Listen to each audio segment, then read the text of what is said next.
Hello there, thrill seekers. It's me and Ziggy. Hi, Ziggy. Say hi to the folks over there on the path. I'm going to turn the camera a bit towards me, though. And that was a little bit of a song called Penetration, originally by the Pyramids, who were rock's first skinhead band, predating Black Flag and Minor Threat and all those other posers by decades. So there you go. And today I would like to talk about why atheism is a belief system.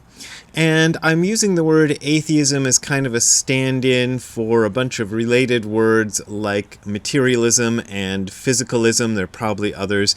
And I am sure that philosophy nerds have fixed definitions for these words and how they differ from each other in their concepts, but to me they're all kind of the same thing. I don't mean they're exactly the same thing, but they're so close that we can talk about them, for the purposes of what I want to say at least, as a kind of one thing. So I got this comment on my blog or vlog or whatever the heck you call this thing last week, and I'd like to read it to you if I can find it. You completely misunderstood atheism.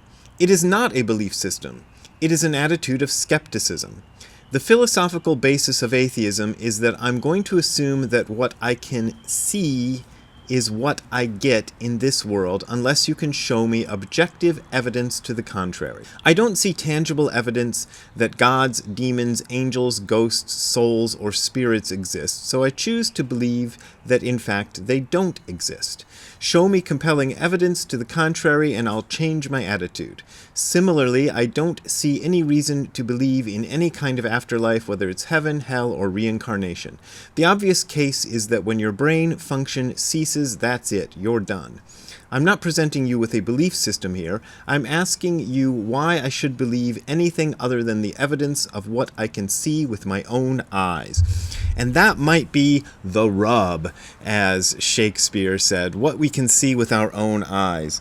So I'd like to also mention a little exchange I had on Twitter, aka X, with somebody named Benjamin Blake Speed Watkins.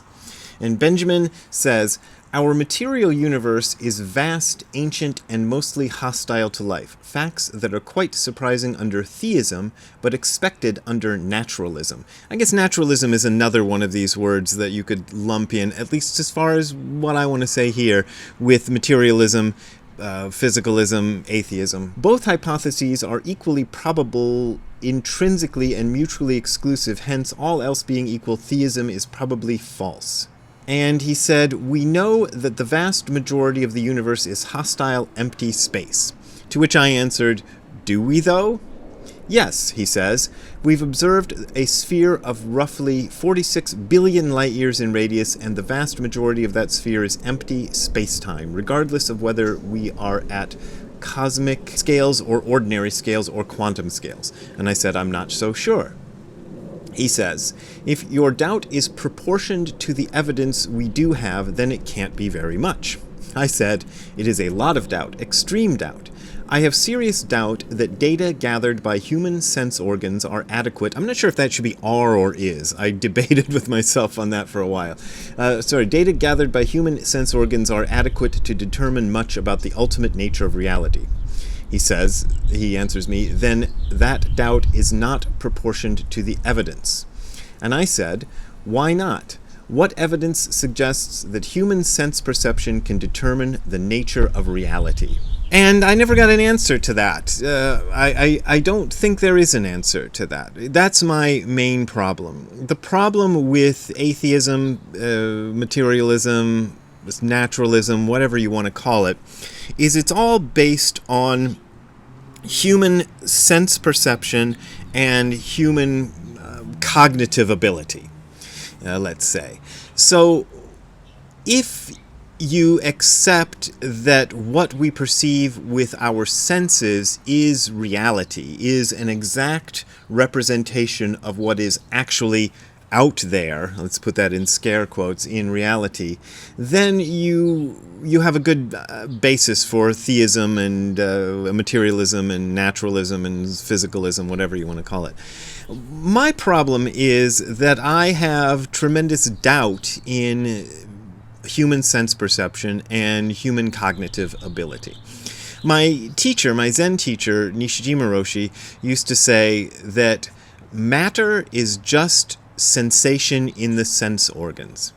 To which I used to like to say, I didn't really say this because I thought, oh, this is getting too deep already, but I'd think, well, yeah, but then sense organs are also so-called matter, so what do you do with that? But I think his meaning was clear. It's the sensations. These sensations we are having lead us to believe certain things about reality. And most of us accept the sensations that we get in our sense organs as representative of actual reality and go on to extrapolate that therefore any sort of ideas or thoughts we might have about those sense perceptions are also equally trustworthy.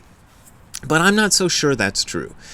Now, this argument that went on X was something I jumped into, and it was somebody else's little argument. Maybe that's why they dropped me from it.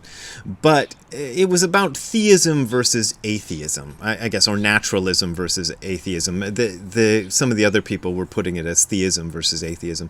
My problem with theism versus atheism is I think they're both wrong. I don't see any reason to accept theism, which I rejected quite early on in my career as a human being. You know, by the time I was, 12 or 13 years old, I suppose, I'd probably rejected theism as a viable argument. But atheism always kind of stuck around, or not always, but stuck around for a lot longer, because I do understand why people insist on atheism / materialism / naturalism / physicalism. Let me just try to keep saying atheism for the time being to stand in for all of this. This belief that the physical world as represented to us by the senses is reality. I can see why you would accept that, because there seems to be a lot of evidence for that.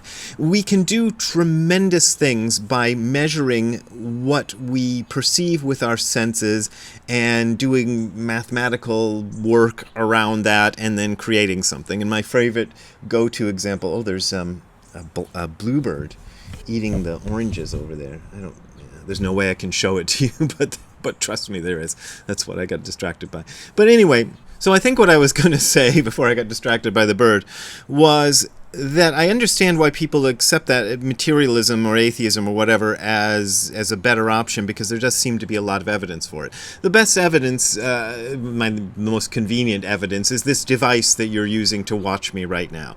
It's the product of a lot of people looking at data gathered by their sense organs and data gathered by the sense organs of other human beings, and kind of using that to manipulate the world to their liking. And then they make, whatever you're using to watch this on, a smartphone, a laptop, or whatever it happens to be, a TV. I had a friend who was, this is years ago, he was watching his internet through the TV with some weird device. Anyway, whatever it is the product of a lot of work of gathering data with the senses and manipulating that data with the brain, and then coming out with something that you go, oh, look at that, look at what I made. So you have a lot of seeming evidence. The problem is, I think that this materialistic outlook is extraordinarily useful. It's extraordinarily practically useful. You can find out a lot of stuff, and you can do a lot of stuff with it, and we human beings, live really great lives compared to other animals, or so we think, because we're able to do this. We have air conditioning and flush toilets and all this other stuff that's sort of based on it's all based on that. But when you try to suss out or figure out the ultimate nature of reality, I don't think human sense perception and human cognition is up to it. Donald Hoffman is quite famous for calling human sense perception into question, and if I remember right, his sort of aha moment came from reading an article about these Australian beetles who, not the Beatles like the ones who sang songs, but Australian beetles who were mating. They were going extinct because the male beetles found a certain kind of beer bottle somehow more appealing to have sex with than female beetles of their species. Something about that beer bottle triggered their whatever response they have, and so the male beetles were almost exclusively trying to, do it with beer bottles. And this got Hoffman into thinking, well, if the beetle's perception is that far off, who's to say that human perception is that much better? I mean, we can say that human perception is probably better than beetle perception, but is it ultimate? That's the problem. So when people make these arguments about atheism being not a belief system, it is based on the belief that human perception and human cognition are capable of understanding the ultimate nature of reality. This is what I like about Buddhism, at least the Zen form of Buddhism, is that it's neither atheism nor theism. It's neither materialism nor spirituality/idealism. It is a truly skeptical attitude. So the sort of half-baked, let's say, skeptical attitude that the person in the comments talked about doesn't really work for me. It's a skeptical attitude, but it's based on the idea that what I see is reality. Now, I think that what I see is reality in a sense, but it's actually more of a representation of reality that developed through evolution. Who knows how these things happen, but it's utilitarian. It is intended mostly to help me find food, find a mate, find shelter, do all these things that an animal has to do, but it is not there to give me a complete and completely accurate picture of reality as it is. That's something quite different. And so if you want to, go the atheist materialist route, you have to believe completely in sense perception and human cognition and think that that's all completely trustworthy, which I don't. And as I was getting ready to make this video, I was looking at YouTube and one of these videos cropped up, and it was about the number 2. And so let me see if I can paraphrase the video. It was about whether numbers are real. So a lot of our scientific stuff, a lot of our science, most of our science, is based on the idea that numbers are real things. But are numbers real things? Like, you and I know what 2 means. Here's 2 fingers. If I had 2 dogs, we could see 2 dogs. I have more than 2 guitars, so we could show you 2 guitars. But the concept of 2 doesn't exist. It doesn't work independently of what you're naming. 2 oranges, 2 pizzas, 2 dogs. It has to be connected with something, and that something is the product of human sense perception, how we perceive things, and it's a product also of human cognition, how we perceive things and how we categorize things. So we can say 2 flowers, but each flower is a different thing. So it's not really 2 flowers in a kind of ultimate sense. It's just 2 flowers when I categorize them that way with my mind and with my sense perception. So that's the problem for me. Materialism, atheism, or whatever you want to call it, I think is maybe a more reliable belief system than theism in most applications. So I'm not poo-pooing it or saying it's bad.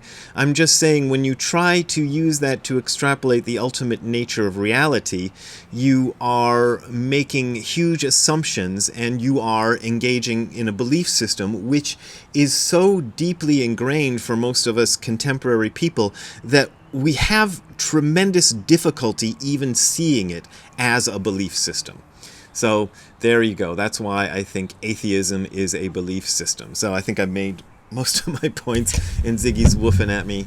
I think maybe he's I don't know. Maybe he's not. I was going to say he's ready to go inside, but he seems pretty content outside. Okay. Anyway, if you want to donate to me continuing to say things like this on the internet, you can go to the URL that you are seeing on the screen below, or that you are about to hear if you are listening to the audio version, which is hardcorezen.info/donate. That is hardcorezen.info/donate. There's where you will find links to my PayPal and Patreon accounts. Those are my main ways of making a living, and I appreciate your support. But as always, you don't got to support me if you don't want to support me. All right, we will see you next time. Have a good time all the time. Bye. Hey, Ziggy, do you have any belief systems? Do you have doggy belief systems? Do you believe that dog sense perception is ultimate? You know, they say you can smell as much with your nose as we can see with our eyes, so that's interesting. Oh, you're going to go smell something. All right, we'll leave you to it. Bye, Ziggy.